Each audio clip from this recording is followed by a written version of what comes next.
right, and welcome to Not Suitable for Adults. We're a podcast, and we watch shows and movies, and they're shows and movies that are for kids. Mm-hmm. And then we tell you if we like them or not. That is the premise.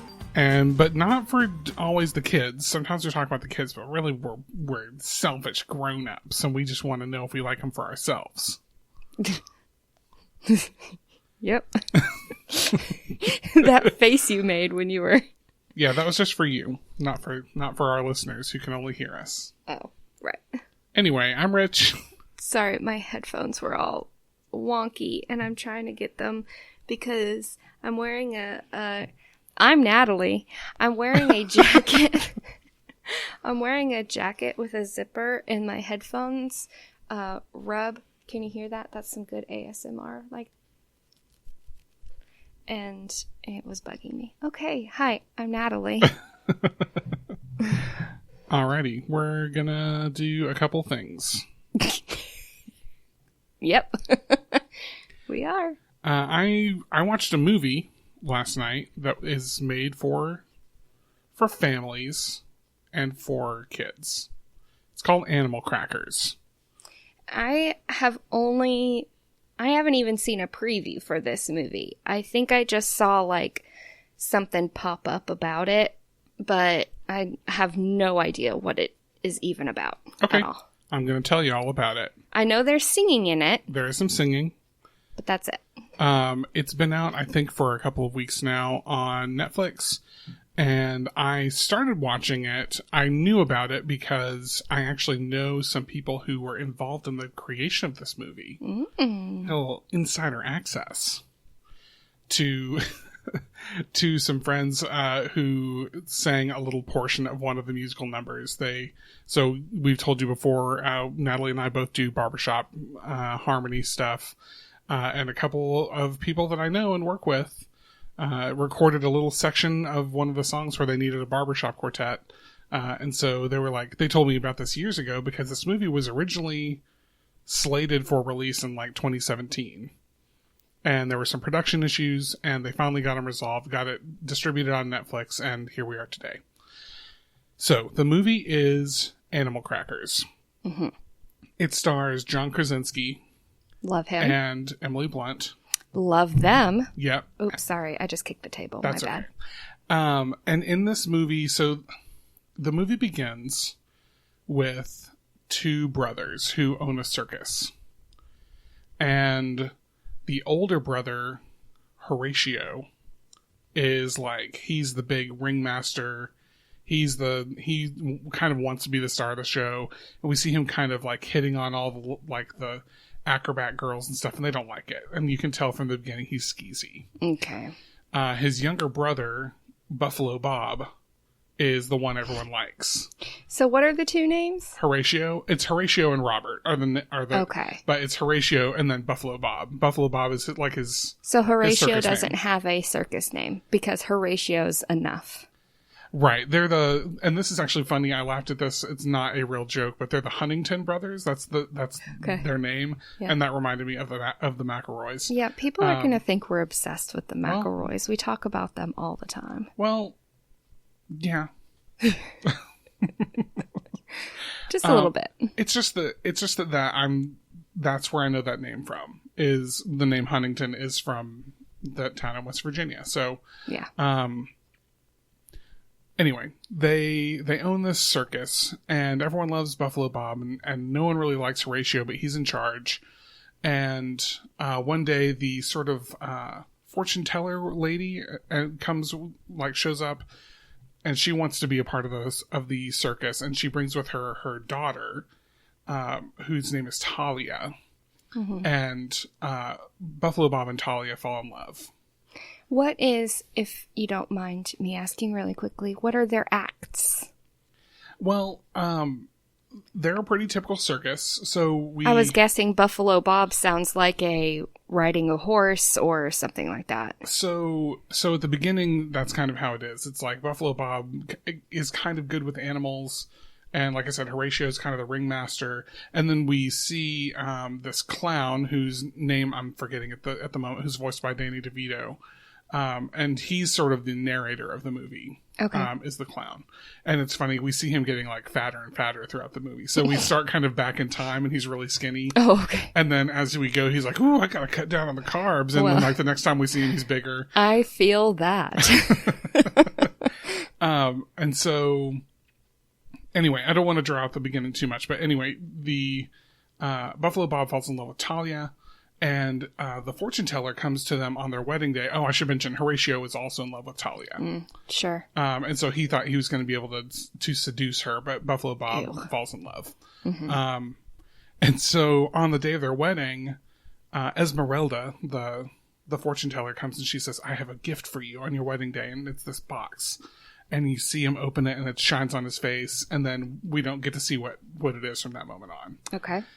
So now we see years later, and this is one of the first sort of weird things about this movie, is we see years later, they have a very successful circus. It's mainly Buffalo Bob's show now, and it's Buffalo Bob's Amazing Animals. And so he has this awesome animal act that everyone wants to see.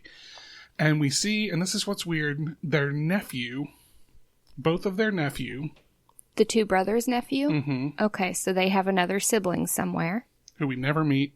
Okay. And we never learn their name. We just know that they have a nephew. They have a nephew named Owen. Okay. Who, when we see him as a little boy, and he loves the circus so much. And this is John Krasinski's character in the future. So, man, there's a lot of time jumps. I know. And yeah, I'm already getting confused. This is what's weird. I want to convey this. This movie it's twisty and turny. Okay. And until the very end. So, and not in like a plot twist kind of way. I was just assuming that Buffalo Bob was the John Krasinski character. Me too. Okay. Nope. Okay. So it's years later, little boy Owen meets little girl Zoe. Okay. Who just watching the circus, and they both love the circus, and then they're like childhood sweethearts, and they grow up and they get married. And Buffalo Bob gives them a box with something shiny in it. No. Okay. And then we see little baby Toby and little girl Allison, and they grow up. And they love the circus. And they get the box with the shiny thing in it. No, that's not what happened. Okay. It does feel like there's too many levels to this movie, and I agree with that. I agree with that. So Zoe's father owns the dog biscuit factory in town. Okay. That's the best job ever. Somebody's got to do it.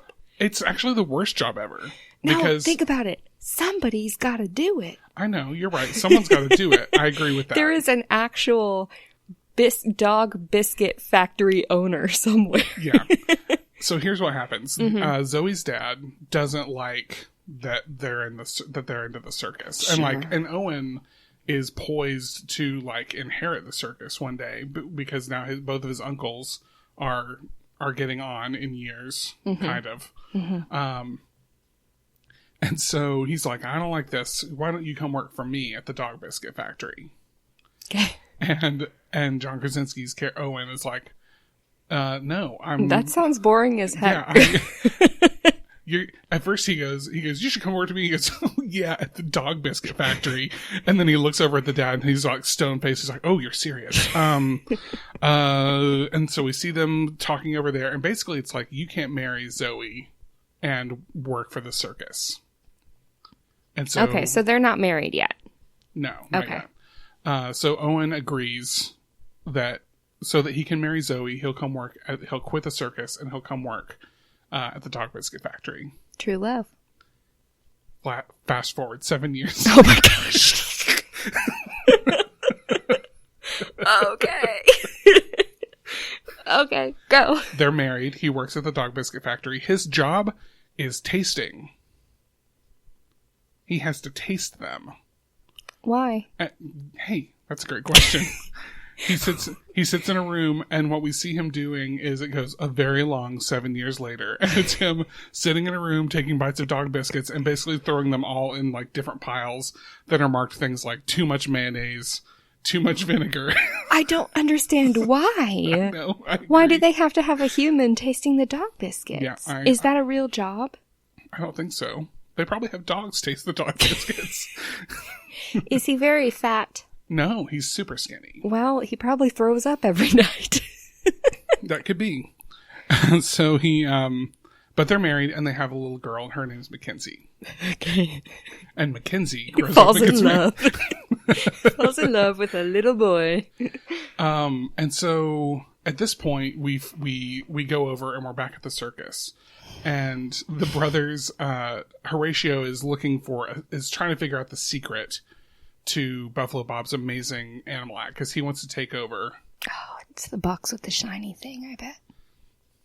Well, he knows that there's some sort of a secret. He knows Okay. it, but he doesn't know what it is. Mm-hmm. And so he's going through Buffalo Bob's trailer trying Rude. to find it, and he accidentally sets it ablaze. Okay. I am into this story. I know. He sets the trailer on fire, Okay. and the trailer's right next to the circus, so it catches the circus on fire. Sure. And as far as from what we can tell, they never recover Buffalo Bob and Talia. Uh-oh. And so We think they have perished. we think they perished. Okay. And so we're at their funeral, and Horatio shows up. There's like a very touching ceremony happening. And then Horatio shows up with these like 4 circus goons who are like their own sort of like knife throwing act and fire breathing act, and they're the bad guys. And so Sure. he declares, "I shall Bankruptcy. This is my circus now," Uh-huh. which is a funny thing to watch because I was like, "Of course it is." Yeah, why not? Yeah. Who else? Other than Owen, but he chose the dog biscuits. Well, I think there was kind of this feeling of that he's their nephew. He's like their next living relative down. Mm-hmm. Throughout this movie, several times, maybe 7 or 8 times, there's a moment where we see Owen talking about his uncles, or we see that relationship, and they talk about them. He talks about these guys, especially Buffalo Bob, like he and Talia were his parents, but they weren't, and we never hear anything about. So he was probably just raised by his aunt and uncle, right? No, I don't think so. Oh. It doesn't seem that way. They never imply that. It's just that he's there. He loves coming to the circus. He's their nephew. Okay, but he doesn't live with them. Not from what I can tell. Okay. And so throughout the movie, I kept going, why aren't we... I would love to know... I would love one line about what happened to Owen's parents. Mm-hmm. Because when he and Zoe are talking about his family, they're talking about Buffalo Bob and Talia. They're not talking about they never talk about his parents. And for a second, I was like, wait, is he maybe Horatio's son? But then no, he calls him Uncle Horatio later. And so it's very weird. It's not like something that maybe I should have gotten hung up on, but I did because I'm expecting that to be a story point. And then ends up not being? Right. Oh, weird. Okay. So, yeah, we never learn what happens with Owen's parents. Okay. Or where he came from. Continue with the story. I will. So they're leaving the funeral, which turns into sort of a brawl between the new mean circus guys and the nice existing circus people. And one of the nice circus people hands off to Owen. He gives him a little package and goes, "Your uncle wanted you to have this." And so he's like, "Oh, thanks," and I'm sad. And they start to drive away. And so later on, we see he opens up the box in the car on the way home, and it's a bunch of animal cookies, animal crackers. Are they shiny? They're not. Oh. But we're meant to think that this is the thing that The secret from he the fortune received from teller. Esmeralda. Okay. Yeah. And so yes, there are animal crackers inside, and his daughter gets a hold of them. It's like, "Ooh, I want to eat the cookies." And they're like, "No, probably these look like old cookies that have been in here a long time. We don't need to eat them." Can I make a prediction? Mm-hmm. The animal crackers turn into real animals. The animal crackers, I'm going to go ahead and spoil this. We're going to jump ahead in the story, but we'll come back and tell our way up to it. when you eat an animal cracker, you turn into the animal that you ate. You turn into it. You turn into it. Oh. And so the little girl is begging for a snack, like kids do, because they're in the car, and she's like, "I'm gonna eat these cookies." I'm like, "No, look, there's a fresh fruit stand." So they pull over. Commentary on healthy snacking. Yeah. Owen is talking to someone at the dog biscuit factory. There's this character whose name is, I think, Binkley, and she's voiced by Raven Simone. And she's like this not mad scientist, but kind of a like genius scientist who's they're working on why do we have to make dog biscuits that taste terrible? Why can't we make dog biscuits that taste like people food? And so they're working on this formula. We should at least do it for Owen. Right. And so they're working on this thing, and side story, I won't talk about him much, but there's this other character called Brock, who is voiced by Patrick Warburton. Love him. And he's so weird, but he inexplicably, from the very beginning, the first time we find out about that they're working on this formula, he, without being told to, is trying to sabotage them. So even though this sounds like a great idea for a dog biscuit company, he's in there. She's like, "Yeah, I've got this machine," and she'll set it up, and then he sort of boop into the scene and will like and change the settings. Why? And then no reason. He just loves picking on him, from what I can tell. He's not told to do it by Zoe's dad, and he doesn't have any like ulterior motives. Like he wants to be in charge of the. He does. He does. We find that out later that he would like to be in charge, but again, wouldn't you want to figure out a way to make this your idea and not destroy it? His whole thing is let's destroy it. Maybe because it wasn't his. Maybe. I don't know. It's weird. So anyway, Owen gets a call from Binkley, and she thinks she's made a breakthrough. And he's excited. He's talking to her. He absentmindedly has an animal cracker in his hand and pops it in his mouth. And he turns into what did he turn into first? I think a gorilla. No, a hamster. He turned into a hamster. Can he talk? Yes. Oh, okay. So, and he knows who he is and everything. Yeah. Okay. He's just that he's a hamster. Yeah. Okay. He turns into a hamster at the moment that he sees one of the goons who like they figured out that he probably has whatever the special thing is. And so the goon sees this happen and Owen sees him. But then he turns into a hamster, and this guy gets like accidentally beat. What it is, the mom and the daughter coming back to the car, and they like hit the automatic trunk pop button while he's standing in the back, and it hits him and it knocks him out. Sure. And so they get in the car, and Owen's a hamster, and there's a moment of confusion and fear, as you would expect. I'm just imagining it. Yes. And they look in the box, and there had been this picture that Owen drew when he was a kid in the box too. And now they realize that there's a letter on the back from the clown character. And they're like, "Hey, before you eat any cookies, come talk to us at the circus." Which, again, that would have been like good to say while they were over at the circus, but here we are. So they go back to the circus, and he's like, "Yeah, here's the way it works. They're magical animal crackers. They automatically refill in the box. So like once you eat the hamster reappears in the box." Wow, never ending. And when you eat an animal cracker, a human cracker of you appears in the box. So that you can eat yourself and become human again. If you don't eat the human cracker, you stay the animal. Sure. And what we don't realize until later, and again, this is going to kind of spoil some things down the road, but we're moving here. If your human cracker gets like broken, that's it. That's it.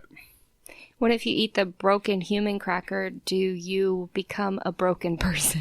They actually deal with this. Okay. As long as you eat all of the pieces of your cracker, you're good. Okay. Anyway. I'm gonna jump ahead a bit. Please do. Yes. So Horatio gets wind of this. He begins to understand what's going on. There's a thing that happens with Brock where he gets a hold of the cookies for a second and turns into a baboon. That's the biscuit guy. Yeah, that's the mean biscuit guy. The Patrick Warburton.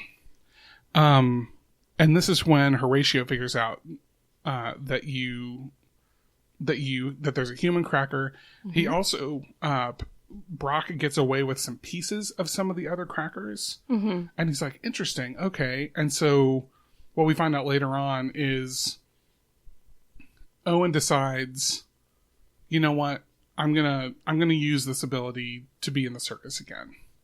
Because now he's like, yeah, I can turn into an animal. And they actually reopen the circus after the burning. And at first people are like, boo, we hate this. We want to see the amazing animals. And so he comes in as like a lion. Mm-hmm. And then he can magically transform in front of people. And they're like, whoa, magic. And he'll like transform. He does this thing where he starts off as a horse and jumps off of like a diving board into a fishbowl. And he turns into a fish at the last second and splashes down. And everyone's amazed. So he decides he's going to do this. Horatio shows up. As a horse. He jumps off the... No, I'm asking a question. Oh, yeah. As a horse, how does he eat an animal cracker? Does he have it in his hoof? They kind of put it in his teeth. Oh, okay. And then he... Gotcha. Okay. All right. So they have great success doing this for a while. But then Horatio shows up and he's got these... All of his henchmen have turned into like multiple animals because they ate the pieces. Oh, and so you can do that, right? So you could pull out an elephant, just bite off its trunk, and now you're a human with an elephant trunk. Yeah. Okay. Yes, and so they sort of begin to have this battle where the henchmen are coming after him. It's worth mentioning, back when Brock was involved, he got away with Owen's person cracker. So for a while, Owen wasn't able to switch back. He could change to other animals, but he couldn't change back to human. Mm-hmm. And so they kind of begin to have this battle. All the good circus people understand the magic and have known about it all along. And so he's like, quick, everyone turn into useful creatures. And they kind of have this battle as different animals. Cool. Yeah, this is the part, this is towards the end. And this is where it actually got like, I didn't care about the rest of the story anymore. I was just like, yes, this is the story. Circus people who can turn into animals fighting against bad guys. Like now I'm on board because I understand, because the animal crackers all adds up and everything. Now I get it.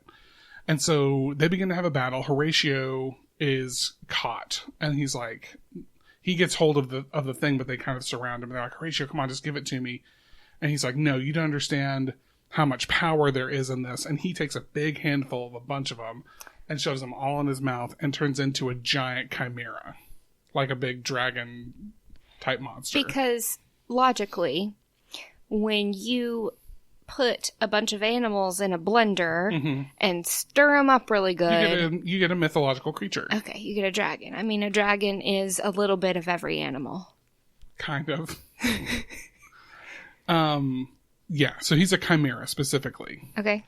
And so now they're having a big fight with him as Chimera Man. They are eventually able to subdue him. There are several moments where it seems like characters are going to fall to their death or get killed or something. But they don't, because it's a cartoon for children. Right. They eventually capture him and he starts to like growl and roar at them. And then Owen throws a cracker in his mouth and he turns into a hamster. And now they have him trapped as a hamster and they keep him in a little hamster wheel. Oh. I hope they still call him Horatio, because Horatio that's hamster. A really good name for a hamster. Yeah. So the way it all resolves is they trap the henchmen and they're in like a cage and they're like, give us our people crackers back. And they're like, well, you broke your people crackers. And they're like, well, just give them to us. And they're like, no, it's going to take a second because we need to make sure we put the right pieces together or else you're going to have each other's body parts. And so then the henchmen, the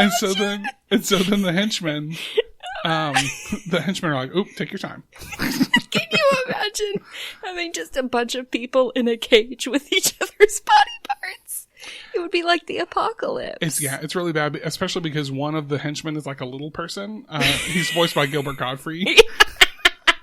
Yes. He's kind of actually the main henchman he has a funny thing throughout the movie where he keeps calling Horatio his henchman. He keeps calling himself the main guy. And he has what is that called? Illusions of Grandeur. Yeah, exactly. And he's really funny. His last name, they all have like weird kind of names, and his last name is Zucchini. And so the whole time he's like, Zucchini does amazing tricks, and he gets on his motorcycle and rides out into the distance. He refers to himself in the third person the whole time. Okay. So anyway, so it resolves with all the bad guys are trapped, and now they can officially relaunch Buffalo Bob's Amazing Animals. Does Buffalo Bob and Talia come back? Yeah, okay. Yeah. Because I was thinking this seems like when you said they couldn't find them. Yeah. So what happened is before that final fight, and I should have mentioned this back then, but I was caught up in story mode. Before that final fight, we find out that this dog and cat that sort of hang out around around the grounds are them, and that when Horatio set fire to their trailer, he burned their people crackers. Gotcha. And so they couldn't transform back. But they could have talked. Yes, they could have, and they did. At the end, they finally did, but they never. They just decided to be dog and cat. Yeah, they just wanted to kind of keep a low profile until Horatio was kind of out of the way, because they knew he was going to be bad news. Yeah. Okay.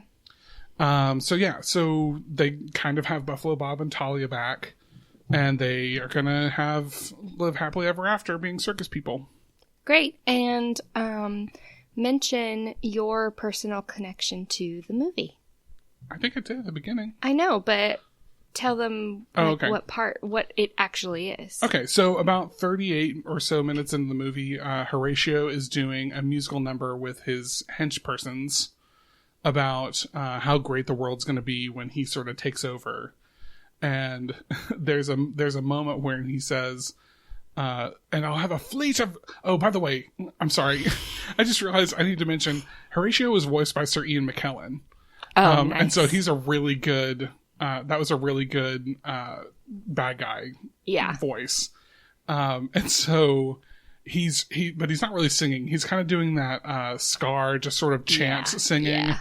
Yeah. He's like, and I'll have a fleet of golden cars. And then his henchmen, there's 4 of them, and they come together, and all of a sudden they're dressed up as a barbershop quartet. Mm-hmm. And they go, a fleet of golden cars. Mm-hmm. And so that's the people that, just that moment, like those 2 bars of music are people that I know. Yeah. Very cool. Animal crackers. Do you recommend it? I think it's worth a watch. I'm going to be really real. Until about the last 20 minutes, it's not hard to watch. It's pretty well acted. I mean, it's got a great cast. Right. For whatever reason, it's just hard to, if it sounds convoluted, me explaining it is convoluted. So it's hard to keep up with. Yeah. To know what the end goal, what the, overarching thing is. It takes a long time for the story to really start. Like there's a ton of exposition at the beginning, which looks like not exposition. It looks like story, and then it turns out, oh no, we're waiting for when we finally get to Owen works in the dog biscuit factory and they have a daughter. That's when the story really starts, and that takes like 20 minutes to get to. And so, yeah, that's really the only thing. It's kind of hard to keep track of. But the end, the whole circus battle with them as animals and everything is really cool and fun. Mm-hmm. And the animation style is pretty good too. It's not made by like a normal, not normal, but like a mainstream animation studio. So it kind of borrows from a few things. There's kind of almost a claymation look to it sometimes. Mm-hmm. And there's almost kind of a DreamWorks look to it sometimes. And so it's really good. I mean, the animation is good and the voice acting is great. And the soundtrack is actually pretty good too. It sounds like there were a bunch of original songs written for this soundtrack, so it's pretty cool. All right. I give it like a C+. C's get degrees. That's right. So anyway. Okay. We will take a quick stop over in Promoville, and we'll get fresh fruit stand. It's a beautiful day. Ooh, haunting. Beautiful day for a promo. Could you please listen to this promo? And we're back. Yay. From Promoville. Hello. Natalie, you have an activity for us. Yes, and because everyone, we tried to do, this was originally question of the daytime. That's what we used to do. And then, but the thing is that we're running out of questions. So if you guys have a question that you would want us to discuss, get at us and we will do it. But until we can think of more questions, I've been kind of just looking through little random things that we can do, and BuzzFeed always comes through. Mm-hmm. So this is a Would You Rather Disney edition. Okay. And this is and I'm asking you the questions. I actually have the votes and the percentages and everything that thousands and thousands and thousands of people that have taken this have voted. So okay. We can see if your answers are the popular answers. I bet they're not. Would you rather, Rich, wear Cinderella's dress or wear Elsa's dress? Elsa's dress just seems more comfortable. Okay. And you are in the majority. Yeah, I can see that. But barely. 53% said Elsa's dress. Okay. Would you rather have Mary Poppins as your nanny or have Bagheera look after you? Mary Poppins. Yes, by 71%. I'm going to be super basic, aren't I? I'm going to be the most basic. Would you rather sail to Motunui with Moana? Okay. Or go skating in Arendelle with Anna? Basically, sailing or skating is kind of those are your choices. And you, Rich, don't do either of those. No, not really. If I had to choose an activity, this is how I'm going to split it up. And this is how I'm going to answer both and get around the percentages. If I have to pick an activity, I would choose the boat. Mm-hmm. If I had to choose who I think I would rather hang out with, it would be Anna.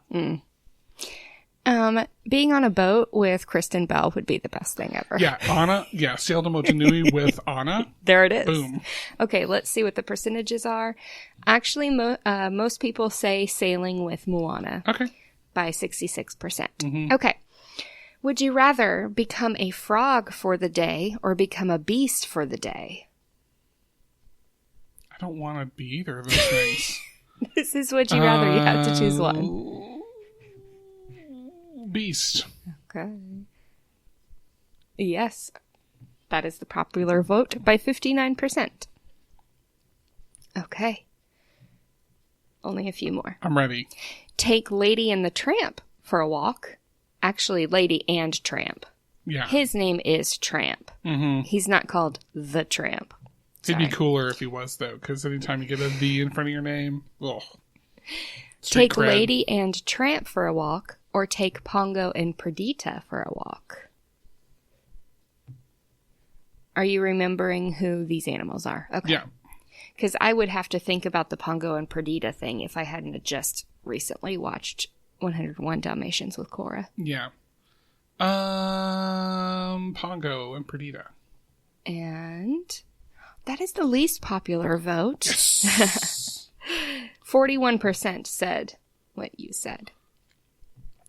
Would you rather have Jafar send you into the Cave of Wonders or give up your voice to Ursula? These are two bad things, but would you rather?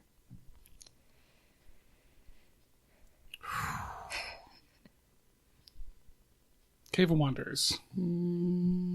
Yes, that is the popular vote by 71%.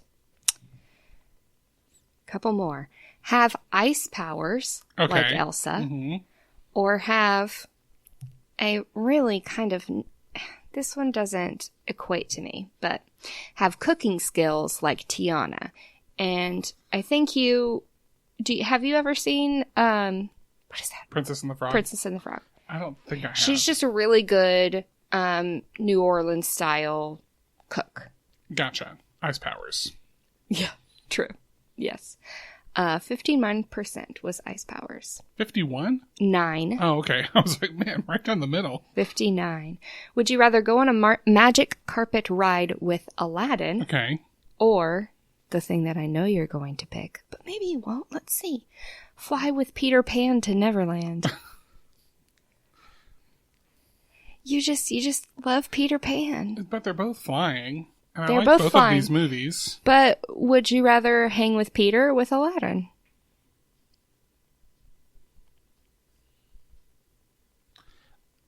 It's probably Peter Pan, but like I had this thought of like, I was thinking about Hook. Yeah. And how the kids in Hook hate grown-ups. Yeah. And I was thinking Peter might not want me hanging around with him. Wow, you're going deep in. My thought It would be cooler to be able to fly independently. My thought is it would be fun to fly independently. But if you're on a long flying trip, wouldn't it be better to lay on a carpet? Maybe, but I don't know. But you don't have to, you're just suspended in the air when you're flying on your own. Peter Pan is the popular vote by 55%. Okay, so it's pretty close. Would you rather, so I only have 2 more. Okay. Would you rather have Mufasa show you the Pride Lands? All the light touches. Ooh, that was a pretty good. Thank you. That was pretty good, Mufasa. Or have Tinkerbell show you around Neverland? Mufasa. Yeah, because, man, you can just drown in that chocolatey, buttery voice of Mufasa's. Mm-hmm. I don't know why I always think of those types of voices as chocolate and butter. They're very rich. Oh, maybe that's it. And very they rich melt. Things. Yeah, he has a very melty voice. Yes. You are actually in the minority with Mufasa. 42% said Mufasa. All right, last one.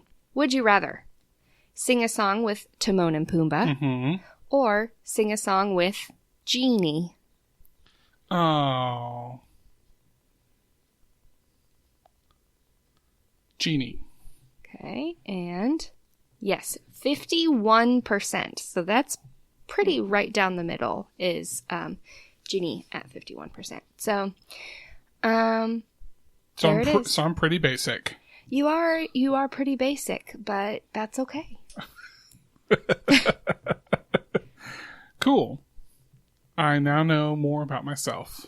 Yes, everyone does. You all know me a little better now. And what I love about that is they can play along as well. And as they're listening, they can think, what would I do? Oh, yes, I'm just like Rich Smith. And that's the goal. That's what everyone's looking for. Okay. So you've also got a show. Yes, really quickly. I have a little show to talk to you guys about. This one was recommended for me to do by one of my BFFs, Ashley. She doesn't listen to the podcast.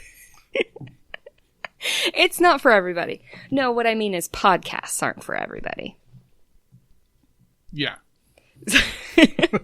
I'm not trying to put her on blast. I'm just saying she probably won't listen to this and hear her sweet shout out. So we can say whatever we want about her right now. Oh, Ashley. Okay. She recommended that I review Bubble Guppies. Yep. Because her daughter likes it. And Cora... she's watched it some. Yeah, she's watched it some.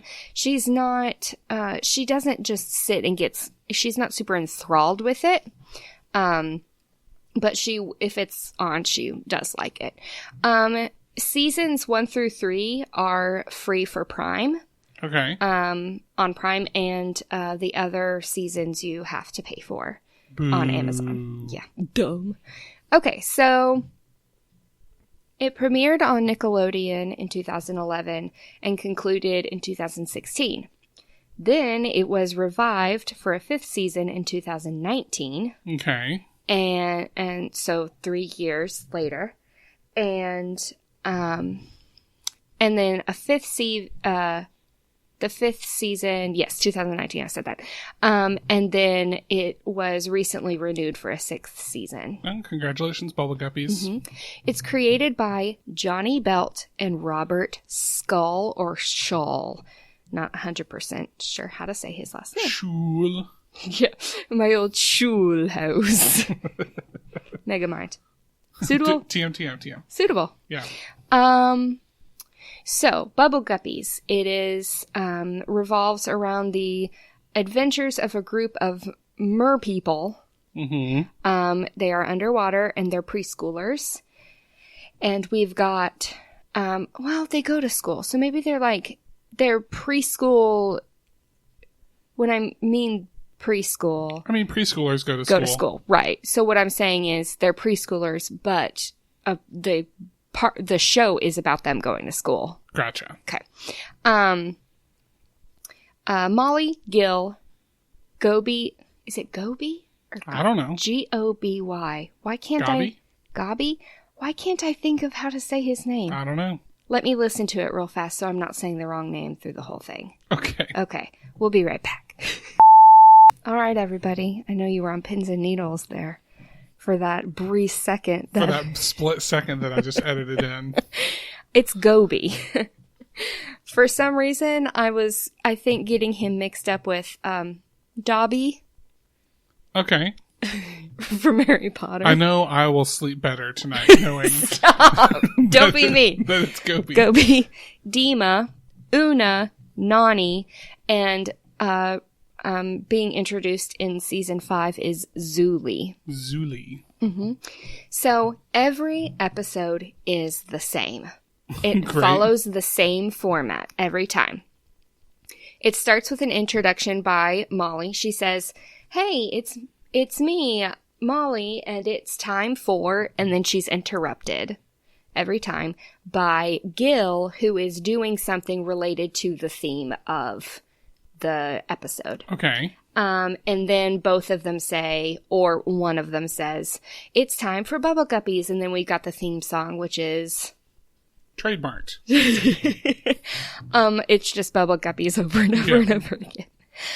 So they live in the fictional underwater city of Bubble Tucky. Oh no. Bubble Tucky. Oh, man. So usually something, while one or more of the characters are on their way to school, they encounter someone or something that becomes the theme for the episode. Mm-hmm. So they go to school and they talk to their teacher, Mr. Grouper, about it.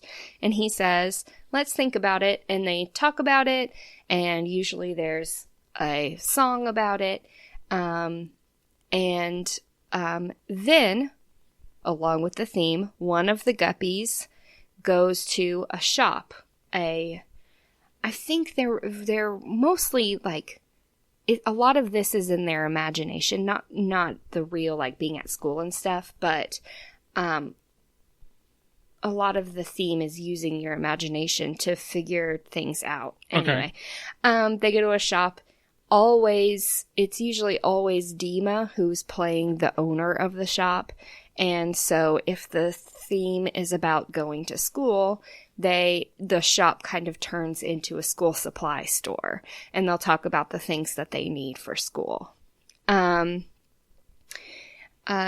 always go to lunch, and at lunch, they usually make puns about the food. Great. Bubble-related puns? Like water puns or food puns? Oh, food puns. Okay. They make food puns about the subject of the episode. Okay. All through this, there's usually little sketches that Molly and Gil do together. They're kind of like the co-hosts for us. Okay.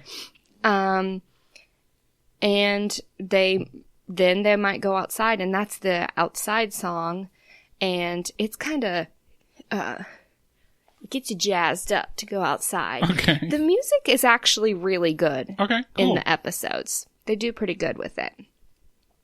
They may go on a field trip. So all of that is just to say that there's a theme, and they go about it through their day at school. They learn about this particular subject. In season 5, they threw a lot of those things out. Okay. Like the little sketches with Molly and Gil were taken out. They don't have or they just introduce themselves at the beginning instead of having the little gag between Molly and Gil, like where Gil interrupts her. And then the show kind of cuts right to school after the theme instead of showing them going to school. So they just kind of streamlined it in a way. Yeah. Taking out some of those things. So let's just really quickly talk about our main characters. Okay. Gil is all boy. Okay. And when I say that, that means everything he sees he likes to touch and play with and mess with and stuff. He likes adventure. He likes being silly. But he is a little bit of a scaredy cat. He gets scared a little, kind of easily. Okay. And Molly really kind of takes care of him. She's kind of the mom of the group. But Gil has blue hair, blue eyes, and a green camouflage tail. Okay. He also has a puppy named Bubble, and they call him Bubble Puppy. Who just likes to pop bubbles. He is orange and white, green collar, and he's just Gil's best friend and pet. Molly is the kind of the leader, like I said, the leader, the mom of the group. She sings a lot. She cares for everybody. She takes care of them. She has long pink hair, brown skin, brown eyes, a swirly top, like they're mer people, so she has kind of like a bathing suit top on, and a blue swirly tail. Okay. And so she and Gil are the two co-hosts of our show, the Bubble Guppies. So just to be clear on the look of them, because this is sort of something I feel like if I were making a mer people show today, I would make them more obviously fish from like the chest down, so that you didn't have to do this. So like the girls wear like bikini tops and the boys don't have any sort of extra covering. Right. Let me really quickly, I'm just going to pull up just the look of them real quick so that I can absolutely tell you, because I can't. So she has like a 2-piece. Okay. Basically. And most of it does look like the girl characters. Yes. That's mostly what it is. Okay. They kind of have a couple of the girl characters, their fin color comes all the way up their chest. Okay. Like making like a, what is that? Just like a strapless kind of thing, but it's all one design all the way up. Okay. And then some of them are blocked off like it's a 2-piece. And then the boys are bare-chested. Okay. Gotcha. Okay. Gobi. So glad I know how to say his name. I think we all are. He likes to use his imagination. They all really do that well. He likes to put on costumes and tell silly stories. He acts out a lot of things. He has indigo hair. So kind of if you guys don't know what indigo is. Sort of a blue-purple. Yeah, bluish purple. Brown eyes and a purple-blue wavy tail. Dima is the dramatic one, and she's got a big personality. She likes to be the center of attention, and she does a lot of joking to make everybody laugh. Big yellow curly hair, and blue eyes, orange, yellow, spotted bikini top and tail. Una is the sweet, gentle little girl. Whenever somebody's feeling bad, she's always there to kind of help them and get them back up. She has purple hair and 2 pigtails, a pink star clip in her hair, and her purple and pink striped tail is the one that comes all the way up to her chest. Okay. Nani. I love Nani. I always like the one that's like melancholy. Just wears all black and black lipstick. No, this is, he is just very cautious, but very intelligent. Okay. I would like to say he's the nerd of the group. What a nerd, Nani. He's very polite. He's the most mature of the group. And he helps them pronounce words properly and find solutions to questions. But he very rarely ever smiles. Okay. He just kind of always has like a straight face. And he'll do a little smile every now and again, but he's not enthusiastic about what they're doing at all. So I think he's adorable. He's got orange hair, green eyes. He wears a blue scuba mask as his glasses. He's so cute. And a green striped tail. And then there's Mr. Grouper, he's non-human. He's a fish. He's a grouper. Okay. He's the teacher. And he's orange and white, orange and yellow-ish, I think. He reminds me kind of like a Finding Nemo color. Okay. The bright orange. You know what I'm talking about. Like the color of Nemo. Yes. Okay. That's what I was saying. But he can change his body color at will. Ooh. Is that a thing Gruber can do? Like his real... Gruber? Like no. Hans? Nope. Like grouper, like the kind of fish. Is that a thing Gruber can do? Yes, I believe Hans know. Gruber can do that. I don't know, actually. We can find out later. Okay, well, now I'm curious. Then, like I said in season 5, Zuli comes around. She's an animal expert. She has dark skin, dark eyes, purple hair, and she has a full-pieced tail, like the one that comes all the way up her chest, and has a spirally tail in it. Cool. Yeah, so there's not much to say about Bubble Guppies because it's pretty straightforward. It's really very cute. They're all very, they learn a lot, and I like the environment that it shows school as being, especially for those kids that are getting ready to possibly go to school. I like that it shows that you can ask your teachers questions and they can walk you through it if you get hopefully the right teachers. Yeah. But you can see that they enjoy being there and enjoy being at school. And I like that for preschoolers into kindergarten age. So, for sure. Yeah, that's Bubble Guppies. So you could sit and watch this one for a while without getting... Yeah, because like I said, the music is pretty good and it's really catchy. And it's not super boring or anything. I mean, like I said, it has the same format, but they do it's pretty imaginative. Good colors, and they go on field trips and stuff like that. So. Cool. Mm-hmm. Bubble Guppies. Bubble Guppies, I recommend. Thanks, Ashley. You won't hear that. Well, thank you to the ones of you who are listening. This has Yes. been another episode of Not Suitable for Adults. And if you would like to tell us more about any of the shows or movies that we mentioned this week, or if you have recommendations of your own, please reach out to us. You can send us an email at notforadultscast@gmail.com, or you can find us on social media. Again, pretty much everywhere, Not For Adults Cast. We're mostly on Twitter, but you can find us in most of the other places too. Make sure that you do subscribe to the show if you're not already, wherever you get your podcasts. Make sure you're subscribed so you can get every new episode. And if you're on a platform that allows you to give us a rating or a review or something like that, be sure to drop one of those as well, because we love to get that feedback.